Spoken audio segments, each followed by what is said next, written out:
Bem-vindos ao nosso canal. Uma floresta, aldeões assustados e um animal terrível. Em Villeferre, será que existe um lobisomem à solta? Não se esqueça de se inscrever no nosso canal e ativar as notificações para receber os próximos vídeos. Não se esqueça também de deixar seus comentários e compartilhar essas histórias com seus amigos.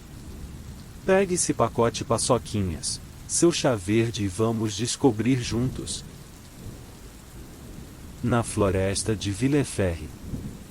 Robert E. Howard. 1906 e 1936. Tradução de Paulo Soriano. Diziam os aldeões que um lobisomem habitava a floresta de Villeferre. À noite, um mensageiro atrai a perigosa companhia, naqueles bosques sombrios, de um ente misterioso e assustador. Na floresta de Villeferre é uma breve história de lobisomens, que tem no conto longo Cabeça de Lobo a sua continuação, de Robert Howard, 1906 e 1936, um as do terror e da fantasia, conhecido sobretudo pela sua mais notável criação, Conan o Bárbaro. Amigo de admirador de Lovecraft, Howard criou o gênero espada e feitiçaria, exercendo significativa influência em J. R. Tolkien e George R. R. Martin. Howard suicidou-se aos 30 anos de idade. O sol se punha. As imensas sombras se alongavam rapidamente pela floresta. Naquele estranho crepúsculo de um dia de final de verão, eu vi, à minha frente, a sinuosa senda que desaparecia entre árvores imensas. Eu estremeci e olhei por sobre o ombro, amedrontado. O vilarejo mais próximo situava-se milhas atrás, o seguinte, milhas à frente. Seguindo o caminho, olhei para a esquerda e para a direita e, depois, para trás. Então parei, levando a mão ao florete, ao escutar o ruído de galhos quebrando, o que indicava a presença de algum pequeno animal. Ou seria uma fera? Mas a senda continuava e eu seguia em frente, pois era tudo o que eu podia fazer. Enquanto avançava, pensava, e minha própria imaginação há de me desorientar, se eu não estiver atento. O que pode haver nesta floresta senão as criaturas que a povoam habitualmente, como cervos e outros animais de mesmo gênero? Para longe de mim todas estas lendas tolas dos aldeões. Assim, continuei a caminhar, enquanto o crepúsculo desaparecia e era substituído pelas trevas. As estrelas puseram-se a cintilar e as folhas das árvores murmuravam, impelidas pela brisa suave. De repente, estaquei, segurando a espada. Justamente à minha frente, por trás de uma curva na trilha, alguém cantava.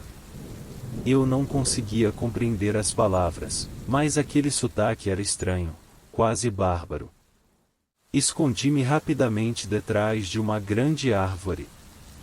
Um suor frio escorreu de minha fronte. O cantor não tardou a aparecer. Era um homem alto e magro, cuja fisionomia era pouco perceptível ao crepúsculo. Dei de ombros. Nada tinha a temer de um homem. Saltei de meu esconderijo com a espada em riste. Alto lá! O homem não demonstrou a mínima surpresa. Por favor, amigo, e disse, cuidado com essa espada. Um tanto envergonhado, abaixei a arma. Eu sou novo nesta floresta, e disse, à guisa de desculpa. Ouvi falar de salteadores. Peço-lhe perdão. Onde fica a trilha que leva a Villeferre? Cobleu 1. Você errou o caminho. Respondeu ele. Deveria ter tomado a bifurcação da direita. Você passou por ela há pouco. Sigo para lá. Se aceitar a minha companhia, eu o guiarei. Hesitei.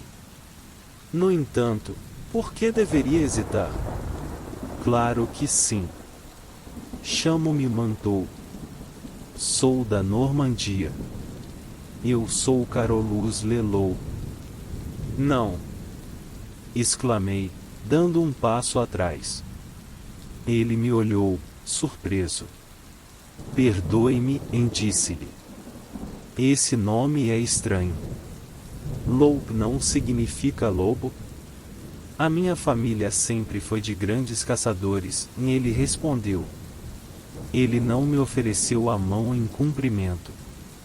Perdoe o meu assombro, disse, enquanto descíamos o caminho, mas eu quase não consigo enxergar o seu rosto nesta penumbra.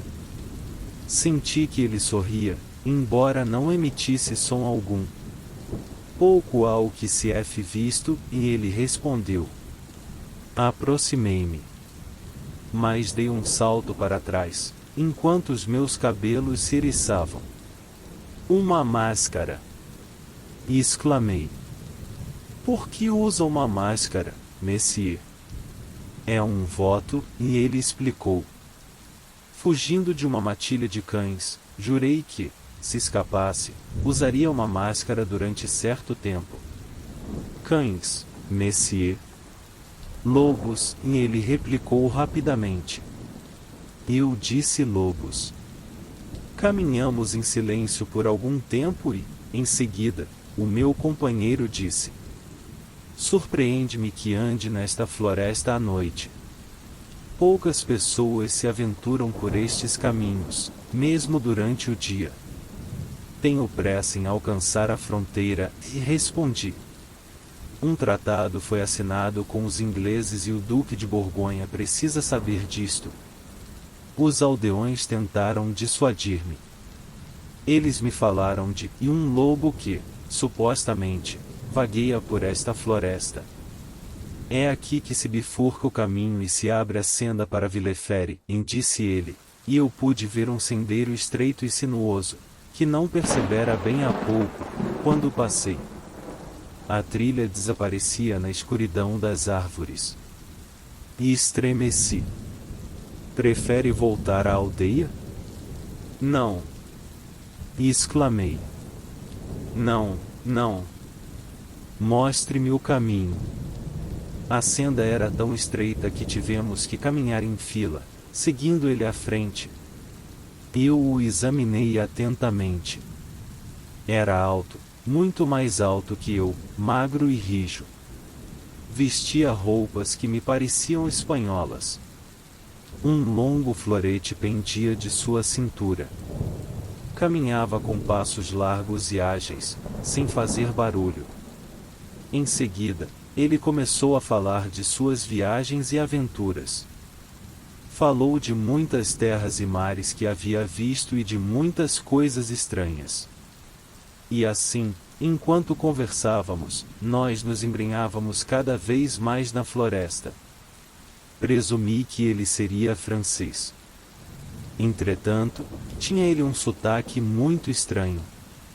Não era um sotaque francês, espanhol ou inglês, e nem mesmo se parecia com o de qualquer língua que eu já tivesse ouvido. Algumas palavras eram por ele articuladas estranhamente, outras ele sequer conseguia pronunciar. Este caminho não é usado com frequência, não é mesmo? Perguntei. Realmente, não muito, e ele respondeu, sorrindo silenciosamente. E estremeci. Estava tudo muito escuro e as folhas sussurravam nos galhos. Um demônio habita estas florestas, e eu disse.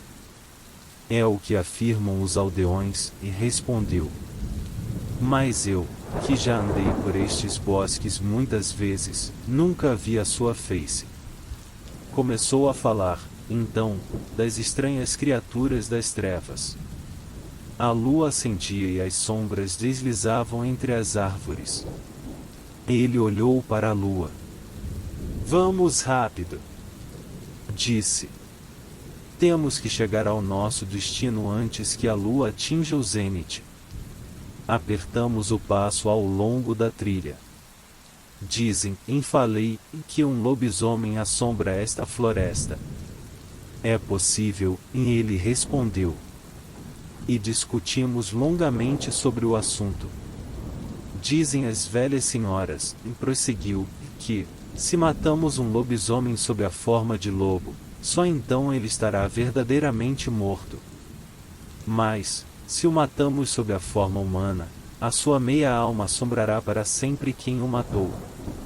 Mas, apresse-se. A lua está se aproximando do apogeu. Chegamos a uma pequena clareira iluminada pelo luar. O desconhecido parou. Descansemos um pouco, e disse ele. Não. Vamos em frente, e insisti. Não gosto deste lugar. Ele riu silenciosamente. Por quê? Disse ele. Ora, é uma clareira aprazível.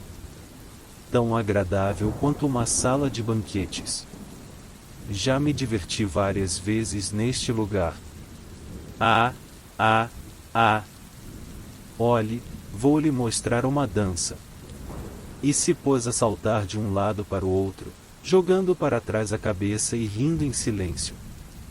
Pensei comigo mesmo que aquele homem era louco. Enquanto prosseguia em sua dança ensandecida, olhei ao meu redor. A senda não prosseguia em canto algum. Terminava ali mesmo, na clareira. Venha, disse ele. Sigamos adiante. Temos que continuar. Não está sentindo um ranço, um cheiro de pelos, que paira sobre a clareira? Aqui é um covil de lobos. Talvez estejam bem perto daqui, esgueirando-se para atacar agora mesmo. Então ele se pôs de quatro, saltou mais alto que minha cabeça, e veio em minha direção com um estranho movimento furtivo. Este bailado chama-se a dança do lobo, e disse ele. Meus cabelos se eriçaram. Não se aproxime! Exclamei. Dei um passo para trás. Com um terrível grito, que reverberou por todo o bosque, ele saltou sobre mim. Embora trouxesse uma espada na cintura, ele não a sacou.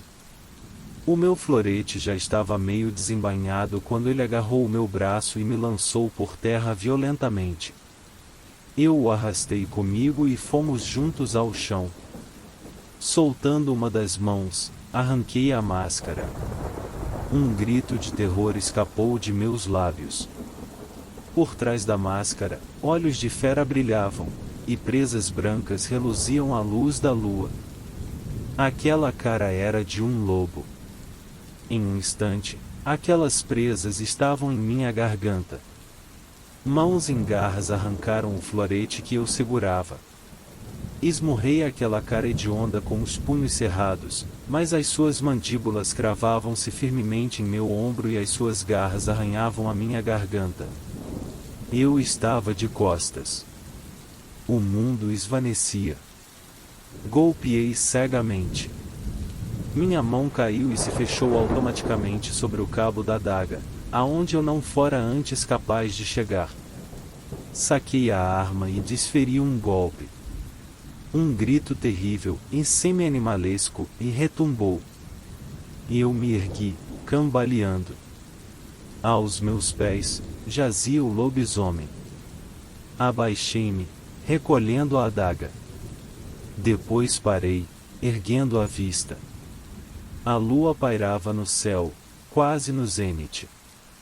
Se eu tivesse matado a criatura sob a sua forma humana, seu terrível espírito me assombraria para sempre. Sentei-me, esperando. Aquela coisa me olhava com seus olhos flamejantes de lobo. Os longos e rijos membros pareciam encolher-se, encurvando-se. Pelos pareciam crescer sobre eles. Temendo enlouquecer, apoderei-me da espada da própria coisa e cortei-a em pedaços. Depois, arremessei bem longe a espada e fugi. Se você quiser mais conteúdo assustador, não deixe de se inscrever no nosso canal e ativar as notificações, para não perder nenhum vídeo novo. Agradecemos por assistir e esperamos vê-los novamente em breve. Até a próxima!